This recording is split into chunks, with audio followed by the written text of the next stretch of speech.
بسم اللہ الرحمن الرحیم۔ السلام علیکم ورحمۃ اللہ وبرکاتہ۔ حضرت جابر رضی اللہ تعالیٰ عنہ بیان کرتے ہیں، رسول اللہ صلی اللہ علیہ وآلہ وسلم نے فرمایا، اپنی اولاد اور اپنے اموال کے لیے بد دعا نہ کرو۔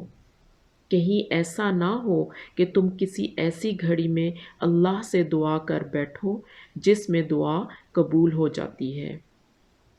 رسول اللہ صلی اللہ علیہ وآلہ وسلم نے فرمایا، جس شخص کو پسند ہو کہ مشکلات و مصائب کے وقت اللہ تعالیٰ اس کی دعا قبول فرمائے تو پھر اسے چاہیے کہ وہ خوشحالی میں کثرت سے دعائیں کرے۔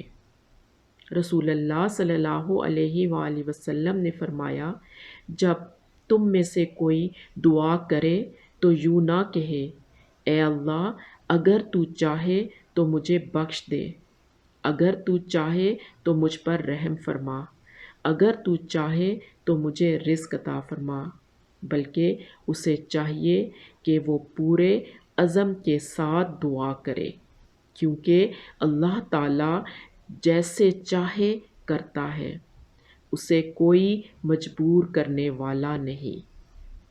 جزاک اللہ خیر۔